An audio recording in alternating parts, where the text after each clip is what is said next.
encounter. Sure. Yeah, I flew with Shannon Walker, who I believe is listening today. Love Shannon. And Shannon's awesome. She's a brilliant PhD scientist. I am not. And so I was doing some science. We were about 2 weeks into a 6-month mission. And I was working my science, and Shannon came to me. She said, the potty's broken. Ooh. And so we had a couple seconds of mini panic attack. And then she said, if you fix the potty, I'll do all of your science for the rest of the day. I thought, that is such a deal. Is that a trade-off? So it took me about 90 minutes, but we fixed that potty, and I found out that if you could fix the potty on a spaceship, you're guardian of the galaxy. Wheels the Flummer to the rescue. Absolutely. Really quickly. We're going to hear some final words from Jessica Meir, the commander, before they lift off. She's got these words composed. Perfect. Yeah, she's amazing. We're looking forward to hearing that. And so with just about 11 minutes to go, we'll send it back to Hawthorne for the final steps of today's countdown. Dragon, SpaceX, confirmed crew displays are configured for launch.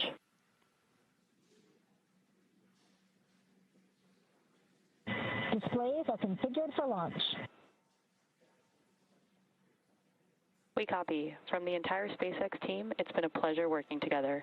Good luck and Godspeed, Crew 12. Enjoy the ride. In a few moments, we will leave the ground, but not the people who brought us here. This mission is the result of years of dedication, preparation, and trust. To the teams at NASA and SpaceX, Roscosmos, ESA, JAXA, and CSA, your work stands on this pad with us. Every test, every checklist, every decision has led to this moment.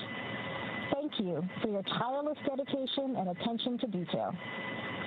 We launch not as individuals, but as representatives of something much larger. We carry the flags of our countries and our space agencies, but most importantly, we carry humanity's intrinsic curiosity and desire to explore. Looking around me at the diversity of backgrounds and experiences with me in this cockpit and on the teams supporting us around the planet, it is clear that when we work together, we can accomplish extraordinary things. We stand on the shoulders of giants. This expression is trite, but true. Generations who dared to imagine beyond what they could touch, who turned risk into knowledge, and who left behind a foundation strong enough to push further. These giants also include our families, our friends, and loved ones. You share the weight of this journey in ways that few ever see, and remind us that nobody reaches the horizon alone. When we look back at Earth from orbit, it will be your faces, your voices, and your sacrifices that travel with us. Crew 12 is ready. We are honored to represent our agencies, our nations, and the shared human desire to explore, to look up, to ask what lies beyond, and to go together. We carry this responsibility with humility and with awe. Over to Jack. In human spaceflight, passion isn't a coincidence. It's a choice. Whether you're welding hardware, programming software, or piloting a spacecraft, every one of us chose the difficult path that got us here today in this moment. Interacting with such a dedicated team is the best part of my job, and I want to say a heartfelt thank you to the drive you bring to this program every single day. Over to Sophie. Thanks, Jack. As a compliment to what my crewmates said, I wanted to say how important international cooperation is. As humanity, we can achieve great things when nations are working together.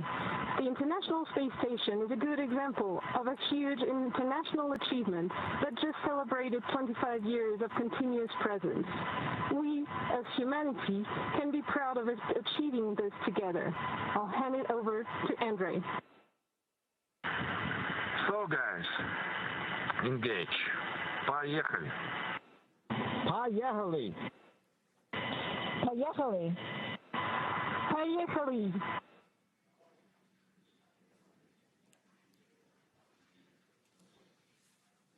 And some incredible, beautiful, awe-inspiring words from our Crew 12 crew inside of Dragon Freedom. Now approaching 7 minutes to liftoff. That was wonderful to hear. Engine chill has started.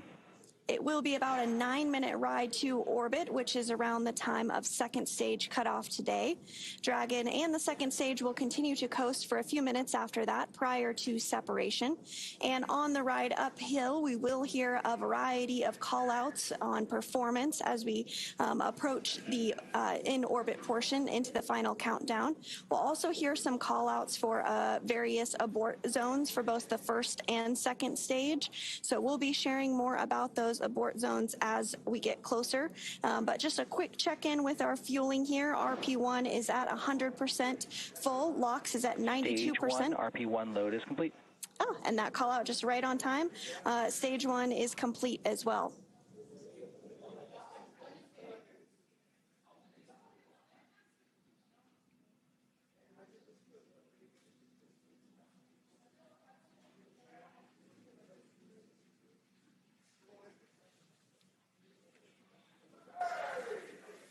Yeah, the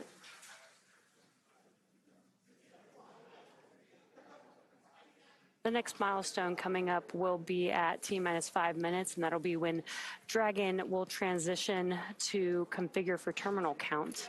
That's basically when Dragon will go on internal power.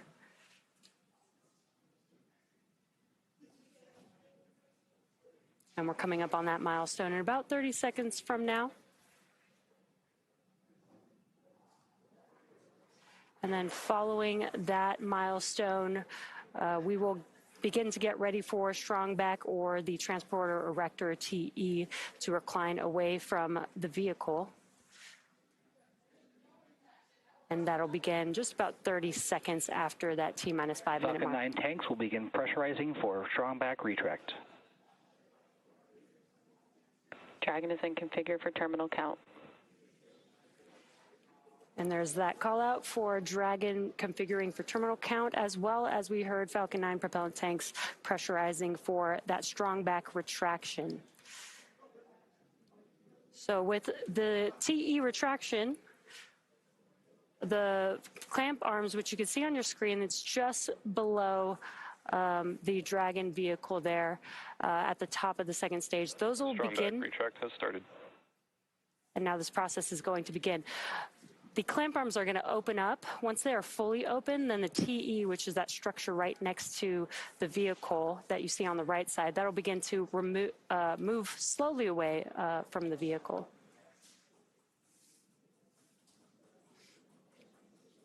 And there you can see on your screen that those clamp arms are starting to open up now. So it will reach full recline by T-minus 3 minutes and 40 seconds. And the TE rolls Falcon 9 out to the pad, raises it vertical, and stays connected through the final seconds before liftoff. It provides fuel, power, telemetry, and command connections between ground systems and the vehicle. And the next major milestone that we are awaiting this morning is that Stage 1 LOX load is complete. Propellant is loaded late in the countdown, which is intentional because that colder propellant is denser, and denser propellants mean more performance out of the same tanks. The colder it is, the more mass you can move. Before any of that propellant flows, though, the plumbing and engines are chilled down. This prevents thermal shock and boil off when the ultra-cold liquid starts moving. You may hear that referred to as engine chill. Loading wraps in 2 steps. The first stage finishes around T-minus 3 minutes. We'll hear that call out here any second. And the second stage finishes about a minute later. And you are seeing those white clouds of vapor on... Stage 1 LOX load is complete. Right on time, as expected. Stage 1 LOX load is complete, and you are seeing those white vapor clouds on your screen. This is normal and will continue as we do get closer to launch. Yeah, and that call out was for... Dragon is in terminal count and is on internal power. That call out was for Stage 1 liquid oxygen loading completion, but Stage 2 is still actually loading that cold liquid oxygen, which will wrap up at the T-minus 2 minute mark in just about 25 seconds from now. Once liquid oxygen is complete, that'll mean that there is 1 million pounds of propellant loaded on Falcon 9, and that includes RP-1, a highly refined kerosene, and liquid oxygen, which is super chilled to over 300 degrees below zero.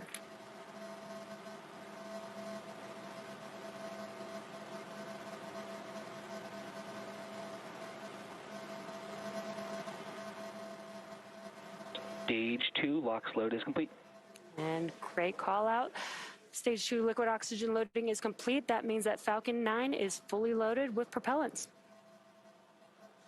Dragon is in auto idle. Now gas close. Gas closeouts will start in 5 seconds. Expect loud venting. Great. Gas closeout has also begun just now, so we're isolating all the feed lines for the different gas systems from the Falcon 9 rocket. Those gases will then get vented overboard through umbilicals and the strong back. And actually, if you listen closely, you can hear some of that venting from the vehicle. Obviously, rockets are very loud, and sound can impart pressure loads back on the rocket itself. A ton of water absorbs and prevents the sound from hitting the structure and reverberating back onto the vehicle. FTS is armed, and Falcon 9 is in startup. And great call Dragon out. is in countdown. Dragon's flight computer is now in countdown and configured for launch. Now less than 1 minute away from the launch of Crew 12. Dragon, SpaceX, go for launch. Great call out there. Go for launch. At the time of launch, space station. Dragon, we are go for launch. At the time of launch, space station will be flying 260 statute miles over the South Pacific Ocean east of New Zealand. SpaceX is go, crew is go. Let's watch as Falcon 9 takes Crew 12 out into space.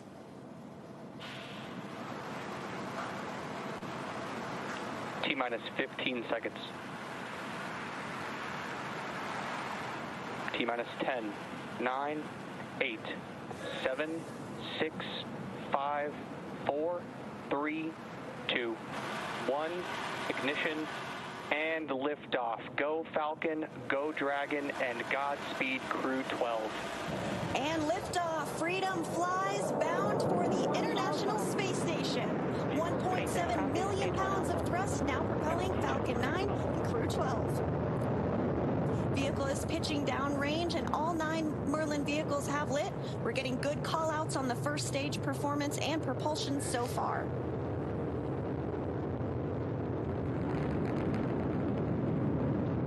Plus 30 seconds into the Crew 12 mission on board Dragon and Falcon 9. The vehicle is going to throttle down in preparation for max Q. That's the largest structural load that the vehicle will see on ascent. Power and telemetry nominal.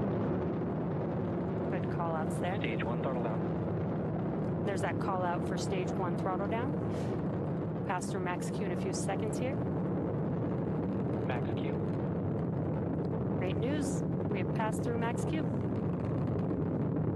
Vehicle is supersonic. That call out that the vehicle is supersonic means it's traveling faster than the speed of sound. Stage 1 throttle up. Stage 1 now throttling up. 1 Bravo. That call out for 1 Bravo Copy, 1 means Bravo. we're in the second and final abort mode for the first stage, continuing to get good performance. The crew is now already pulling over 2 Gs.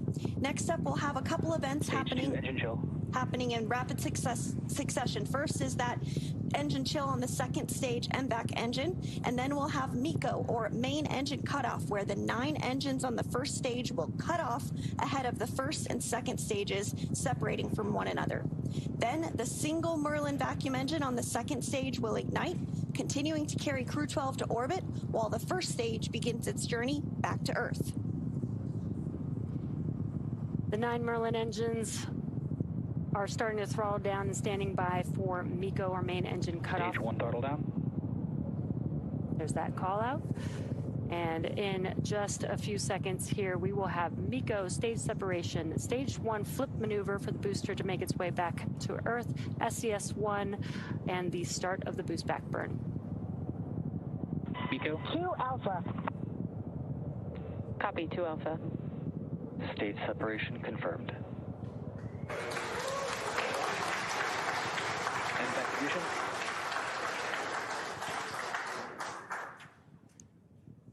And incredible views. We've had MECO stage separation. You can see that booster coming back down to Earth, and that MVAC engine has ignited, which you can see clearly there on your screen. And the Dragon spacecraft with Crew 12 is still attached to the Falcon 9 second stage.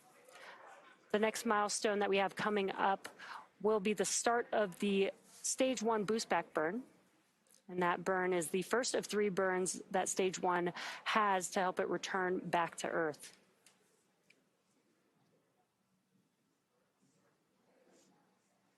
We are now 3 minutes and 30 seconds into today's flight of Crew 12. The second stage of the Lone Merlin engine has lit and continues to burn, as you can see on your screen. Stage 2 continues to be performing well with a good trajectory, and will continue firing until we reach about 8 minutes into today's flight. And we're getting our first Dragon, view. SpaceX, nominal trajectory.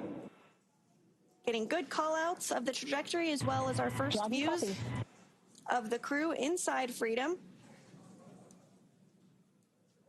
A few minutes remaining in this burn before a couple of these astronauts will experience weightlessness for the first time.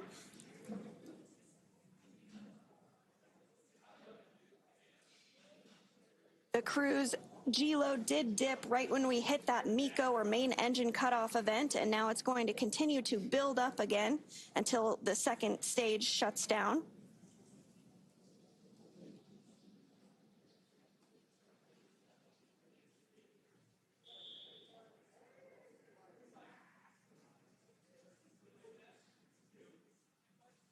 Everything's still continuing to go well. Now 4 minutes and 45 seconds into today's launch of Crew 12.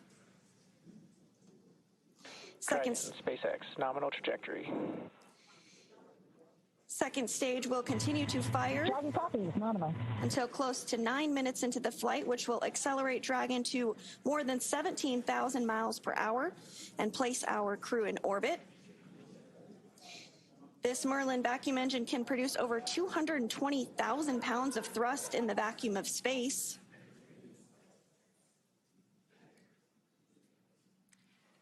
Meanwhile, the first stage booster is now on its way back to landing zone 40. Stage 1 is coasting, has already coasted to apogee, and the grid fins are helping to guide it back to Earth. And we've already had the boost back burn, so the next event coming up will be the entry burn. That will be 3 of those 9 M1D engines reigniting, and that helps slow the vehicle down as it's re-entering the Earth's atmosphere. Once that entry burn concludes, we use the drag. SpaceX, nominal trajectory. We use the drag from the atmosphere to help slow the vehicle down until landing. And that entry burn is coming up in just about 20 seconds from now. Falcon 9 does have a heat shield that is designed to protect the engines in the vehicle from that combined thermal and aerodynamic loading during max entry Q, which is the moment of max stress on the vehicle during entry. Stage 1 entry burn startup. And you've heard that call out. The entry burn has begun. Stage 1 entry burn shut down.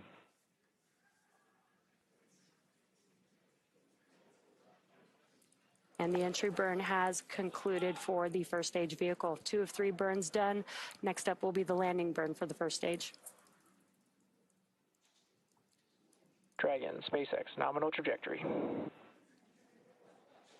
And everything. Dragon copies. Everything continuing to be nominal. We're about 20 seconds away or so from that landing burn starting up on the first stage. It'll be a single center E9 engine that ignites. Stage 1 transonic. And helps slow the vehicle down just in time to touchdown for landing at our newest landing zone 40.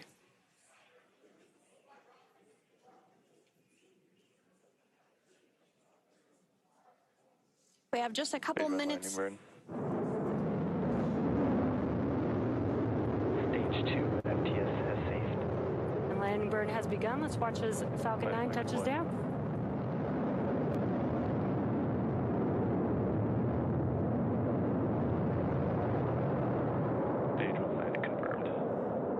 an excellent view of Falcon 9 touching down for the very first time at landing zone 40 at Cape Canaveral Space Force Station. Congratulations. That is so exciting to see. And on your screen, you also have a great view of the second stage continuing to fire. That burn is going to last for just about another minute. And then we'll have SECO, or second engine cutoff, which will occur where the lone Merlin vacuum engine cuts off and stops firing. Stage 2 is in terminal guidance. Once that happens, the second stage will continue to coast for about 3 minutes while still attached to Dragon, until Dragon is then commanded to separate. At this point, Dragon will be flying free with Crew 12 on board and in Earth's orbit. Shannon. Copy, Shannon. And that call out for Shannon refers to Shannon, Ireland, and is our final abort zone in the second stage. Continuing to get good performance. After this second stage, 2 shutdown. There we had that call out for SECO and engine shutdown. Dragon, SpaceX, we have a nominal orbit insertion.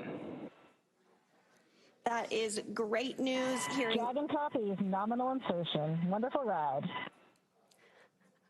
Hearing good call outs following second stage. System disarmed. You heard that call out that the crew is in a nominal or as expected orbit. So again, we're going to continue to coast for a few minutes after SECO to allow those rates and motion from the burn to settle out.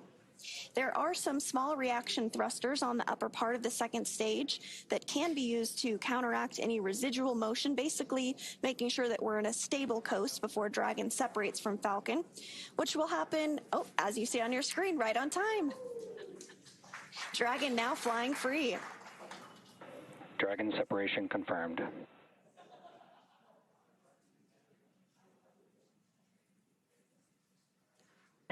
Dragon copies. What a great view with the Crew 12 crew on board Dragon Freedom separating from Falcon 9's second stage.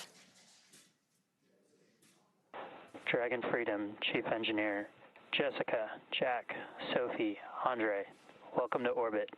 On behalf of the entire Falcon team, we thank you for flying with Falcon 9. Dragon will take you from here. Over to our launch director for a few words. It turns out Friday the 13th is a very lucky day. Jessica, Jack, Sophie, Andre, it's been a pleasure training with you and preparing for your flight. From the entire Falcon launch team, thank you, good luck, and Godspeed to the crew of Freedom.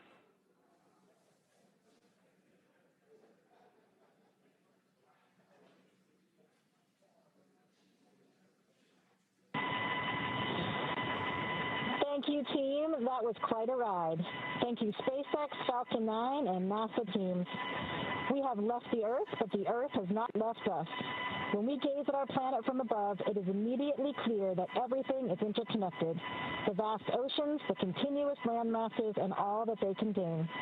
We are one humankind here on our shared home planet.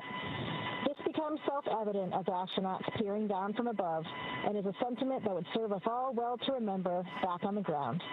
We see the thin, tenuous band of an atmosphere solely responsible for supporting all life on this planet, and we know that it is utterly unique, fragile, and must be protected. To those supporting and watching our journey, please know that your spirit travels with us, stitched into the very fabric of all that we do. We hope that our arrival in space reminds all of you that dreams truly can become reality, given dedication, perseverance, and yes, a bit of luck along the way. Crew 12 is grateful and ready for the journey ahead. We're on our way. Andre?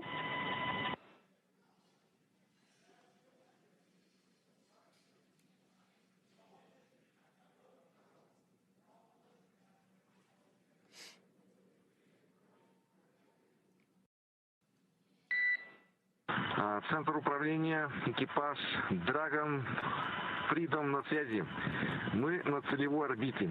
Все системы работают штатно. С этой высоты наша Земля выглядит невероятно хрупкой и целостной.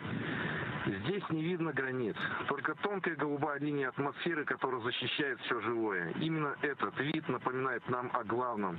Мы одна команда на одном корабле в планете Земля. Каждый виток вокруг нашей общей голубой колыбели – это доказательство того, что возможно, когда наши нации объединяют знания. Сегодня наш экипаж и эта станция – это результат работы тысяч специалистов из разных стран. Мы здесь не как представители отдельных государств, а как человечество, которое исследует космос, чтобы лучше понимать и дом. Мы продолжим работу на благо всех. Спасибо за доверие и поддержку. Dragon Freedom, связь с вами.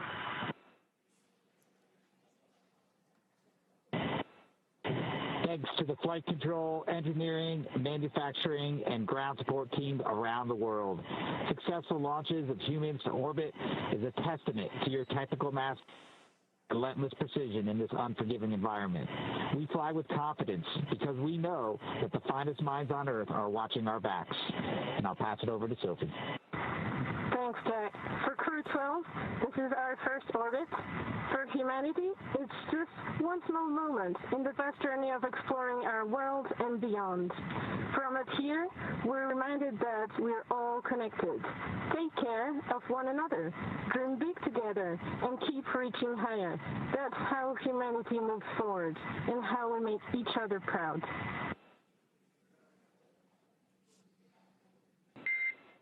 We copy and appreciate those words, Crew 12. We saw nominal dehumidifier activation and service section Draco checkouts. Nose cone deploy continues nominally as well. And with We copy all. Thanks, Mary. With those words from our 4 Crew 12 astronauts, the crew is now well on their way to the International Space Station. That is, of course, their destination where they will be docking tomorrow. You also heard a call out that the nose cone was underway for deploying. The hooks are driving to open up that nose cone. It's going to remain open all the way through the journey uphill, as well as once Freedom docks to the International Space Station, and will remain open throughout the mission and will close once the crew does depart about 9 months from now after their science and research mission. So it was wonderful to see Crew 12's launch today. Congratulations to the NASA team, the SpaceX team, and of course to Crew 12. It's great to see you on orbit. Yeah, again, we did get confirmation that the nose cone deploy is underway. The 6 hooks that hold the nose cone in place during the launch and ascent portions have to retract, and then the nose cone will be able to start to swing open and deploy. This uncovers a number of critical systems for the flight up to the space station, including the forward bulkhead thrusters and the docking hatch. And the call from the Corps here in Hawthorne indicated that we did have good checkouts of the 12 Draco thrusters around the service section. 4 to go after we get the nose cone open and the ECLIS, the environmental control and life support system, activated inside Dragon. And we've got a view here seeing that the nose cone, this is from the forward bulkhead section of Dragon, this nose cone is opening up, and that's what you're seeing on your screen. It's about 30% open at this moment. Soon the crew will be able to get their visors open and get out of their suits and settle in for the ride to the space station. And again, this does take a few minutes for the nose cone to fully open. It's a pretty slow and steady process, but it is underway. And it has been an exciting and jam-packed series of events following the liftoff of Crew 12 at 2:15 a.m. Pacific time today. Crew 12 is comprised of NASA astronauts Jessica Meir, Jack Hathaway, as well as ESA, or European Space Agency astronaut Sophie Adenot, and Roscosmos cosmonaut Andrei Fedyaev. They are now safely in orbit following an approximately 9-minute ride after a liftoff from Space Launch Complex 40 in Florida. The crew now has a 34-hour journey before they reach their destination, the International Space Station. Docking is targeted for February 14th at 3:15 p.m. Eastern, 12:15 p.m. Pacific, to the space-facing port of the station's Harmony module. Between now and then, Dragon will perform a series of burns as it catches up to the space station, and that first burn will be a phase burn, which will occur about 30 minutes from now. Human spaceflight has come so far in the last 6 years with Dragon. In addition to flying people, SpaceX's Dragon spacecraft also enables researchers the opportunity to fly critical science to orbit. So far, SpaceX and Dragon have carried more than 1,000 research experiments to and from low Earth orbit, both to the International Space Station and on our free flyer missions. From DNA sequencing to 3D printing studies enabled by Dragon and the space station test a variety of technologies, systems, and materials that will be needed for future long-duration exploration missions. Every mission yields critical research and learnings that help make life both on Earth and in space better. And flights like today's help us continue to lay this foundation for our future among the stars and continue our mission to make life multiplanetary. Now, we'll be signing off from SpaceX for now, so we're going to send it back over to Kennedy Space Center. But before we go, we want to thank NASA for entrusting us with today's mission and thank all of you for being with us today. Absolutely, Jesse. And we did just get confirmation as well that the nose cone is 100% open and opened as expected. So that was the last major milestone that we were tracking from here on our end. But I do want to say thank you to SpaceX as well for everything that you do and all of you who tuned in as well to support today's launch. We are going to say goodbye from here in Hawthorne until we pick back up coverage for docking beginning at 1:15 p.m. Eastern tomorrow, February 14th, for targeting docking to the space. Dragon, SpaceX, we saw a nominal nose cone opening, TCS, and forward bulkhead Draco checkouts. Dragon copies. And again, that confirmation that nose cone is fully Dragon, open. There are 5 minutes remaining in our current ground station pass. At this time, you are welcome to introduce your zero-G indicator.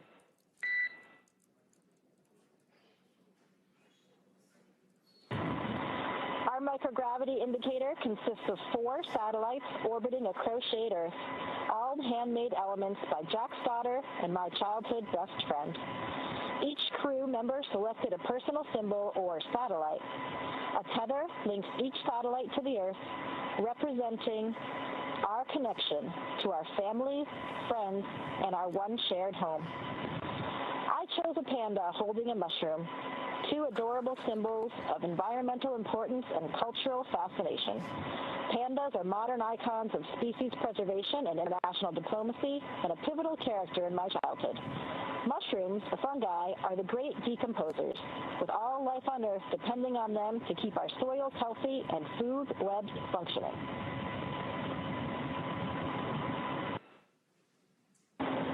I chose a moon that my daughter hand crocheted. Each color woven into the design represents a member of our family or cherished shared activity. By bringing this piece with me, I keep our bond close, allowing me to relive happy memories while looking forward to the ones we'll create when I return.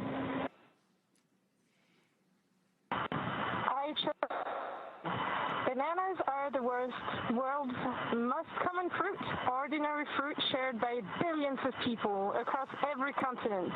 Yet, on orbit, fresh fruit is rare, so I wanted a playful reminder of kitchens and homes, a familiar piece of Earth drifting weightless with us. Я выбрал свою часть, потому что именно эта штуковина напоминает мне об одном из художественных фильмов времен еще Советского Союза, который я смотрел в детстве. И я на самом деле предлагаю попробовать вам угадать, что это за фильм. Буду рад где-нибудь от вас это услышать. We present to you Planet Gaia and her moons, floating here in Crew 12's Dragon.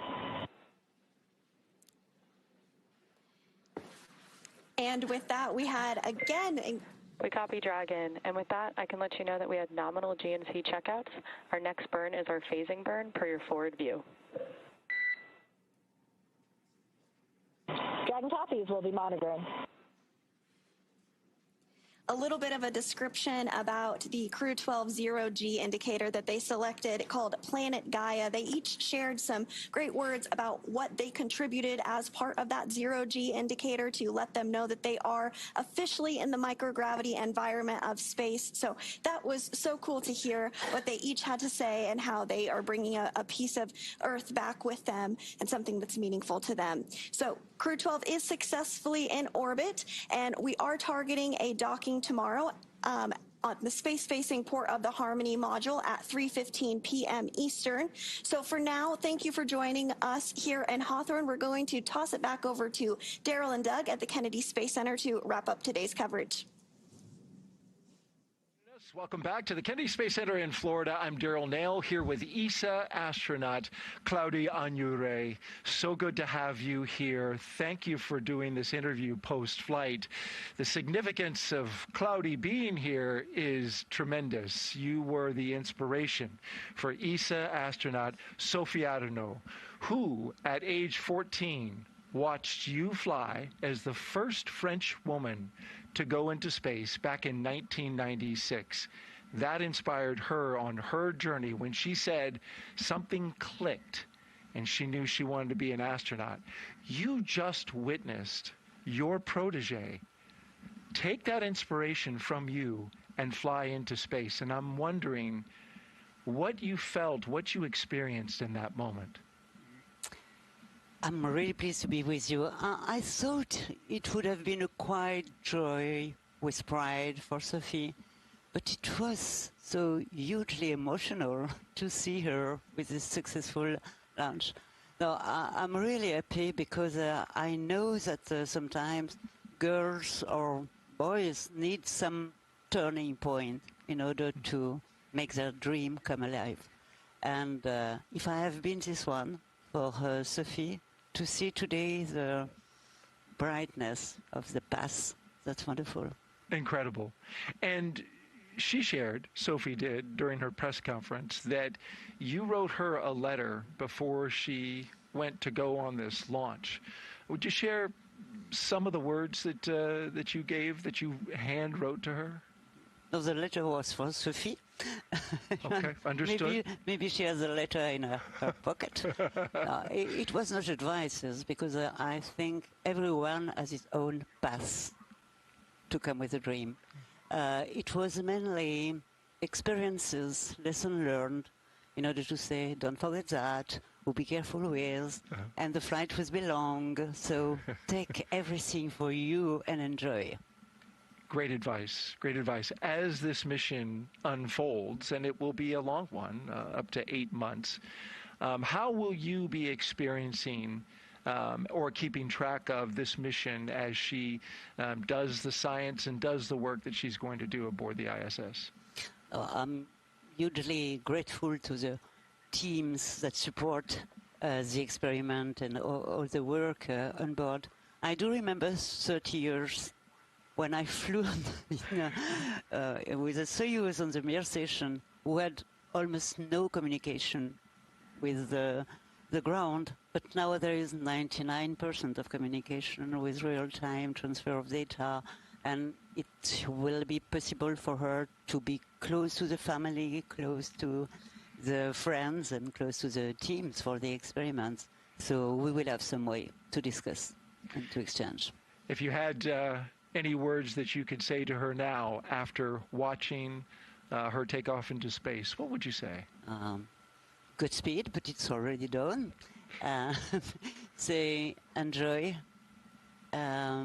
Say maybe to the crew that they will meet on board a big hello, because that's international collaboration and cooperation. This is wonderful. And then be careful with your program, scientific program, because you are here for that. And enjoy, and please share with us. We need this transmission for inspiration for the younger generation. What you did for her, she can help pay it forward completely. To the next generation. Brilliant. And as it was on the license plate on her vehicle, bon vol. Right. Have a good flight. I don't know if I said it right. Have a good flight. Bon Have a good flight. Yeah. Claudia Adenot, ESA astronaut and first woman from the country of France to go into space. Thank you so much for being here and sharing your thoughts on the second woman to go to space. Thank you. Thank you very much. Okay, we're going to turn our attention now to the International Space Station, where Crew 12 will join Expedition 74 and head over to NASA's Stephen Sisloff, who's joined by International Space Station Program Chief Scientist Jennifer Buckley. Stephen? Thank you, Daryl. We are here with another inspiring person. This is Jennifer Buckley, the Chief Scientist for the International Space Station Program. And Jennifer, the crew that's going up there on Crew 12, they're going to perform dozens of experiments during this long-duration mission. One of them is turning potable water into IV fluid. How does that help future explorers? That's right. Out of about the 250 experiments this crew will perform, one of them is IV Gen Mini. So this is building off of some research we've already done on ISS, learning how to make IV fluid bags real-time on orbit. So commercially, those off-the-shelf only last about 16 months. So it's really important as we step out into the solar system to explore that we're able to support the crew medically, and so we're going to be doing a tech demo on board. Outstanding. Now, Artemis 2, that's lifting off in a few weeks, they've, of course, been informed by a lot of the research that's taken place on station. What are some of those ties between space station research and what the Artemis 2 crew is going to be doing? You know, Space Station is a perfect proving ground for exploration both to the moon and Mars. So for the vehicle itself, a lot of the life support systems are informed by the research that we've done on ISS, proving out those systems, everything from their onboard toilet to their water-based fire extinguisher to help keep the crew safe, inform how we do space flight safely as we go farther. Excellent. And when you're looking at Artemis 3, the mission coming up that'll land astronauts on the moon, how is the space station research that's taking place now helping with that mission? Space station research, not only do we have the astronauts do research, but they also are subjects themselves. So we've learned a lot about astronaut health through the time of International Space Station. We also, on Artemis 2, are flying tissue chips with crew cells on them. So this is really neat. It's a program we started on the International Space Station. So we're going to be taking a look at the effects of crew members as they leave low Earth orbit. And then finally, you know, those beautiful views of Earth that we see from the International Space Station are also really science. And so all of the imagery and technology that we've developed from that are going to help us take imagery and analyze the surface of the moon as well. Outstanding, outstanding. Thank you so much for being here this morning, Jennifer. And Daryl, we will go back to you and Doug and looking at how bright the future looks thanks to all this science taking place. Absolutely, Stephen, and thank you very much to you and Jennifer Buckley for her interview. Well, we had some social media questions that we weren't quite able to get to, but Wheels has promised me he wants to answer them. So we're going to get those questions to him, and then he's going to post the answers on his X account, Astro Wheels. So thank you for following through on that. Absolutely. It's actually Astro_Wheels. Okay, Good note. So I'll meet you there. On X. Thank you very much. We appreciate that, Wheels. Absolutely. Well, that is going to do it for today's launch coverage, but of course, Crew 12's journey is just getting started. After the beautiful liftoff from Cape Canaveral Space Force Station and a successful trip to orbit, the crew is now on their way, catching up to the International Space Station. Docking is targeted for Saturday at 3:15 p.m. Eastern Time. NASA Plus coverage begins at 1:15 p.m. Eastern Time. And so, Doug, as they get ready to dock with the International Space Station, the excitement of being in space for the first time will be this first 1 day and 10 hours, and then they'll get to work when they get into the space station. Absolutely. And actually the approach to the rendezvous and docking with the space station, when you first pick up the space station in the windows, it's like, wow, it's like a castle in the sky, you know. So it's just quite amazing as you approach the station. It took my breath away seeing how large it was. It's how magnificent it looked in the sky. And one of the things they'll be seeing, what we've been seeing from the X accounts of the astronauts and the International Space Station, is the solar activity is so high. Have you been seeing some of the northern lights that come from space? Incredible. Yeah, absolutely. Follow these astronauts that are on board, and they're going to be taking some incredible imagery of the lights at the poles, so the northern lights and the southern lights as well.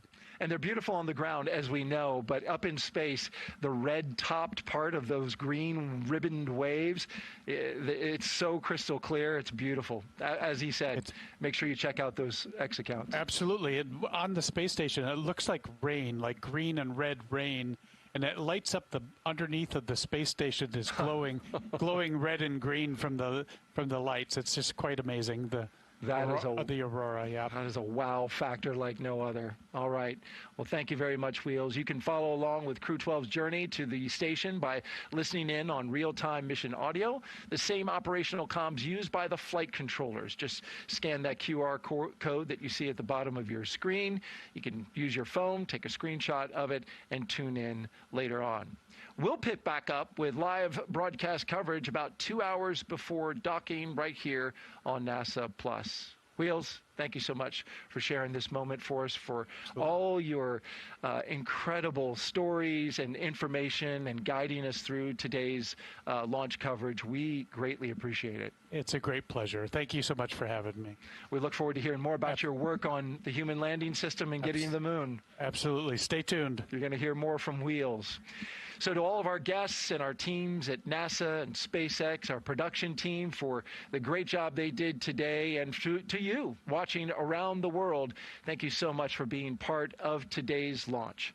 From launch pad to low Earth orbit, we're going to take a look now, going all the way back to the beginning, the moments from suit up to orbit. Have a great morning, everyone.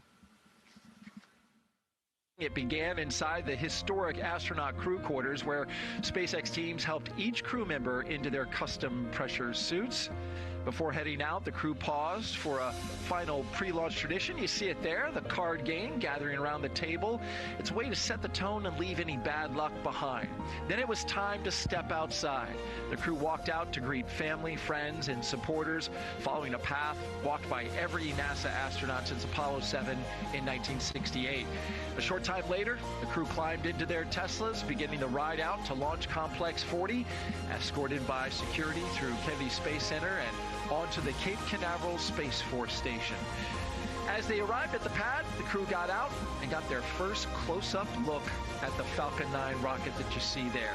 And then they walked across their crew access arm in pairs, first the commander and pilot, then the mission specialist, and then we saw them climb into Dragon and get into their seats for flight.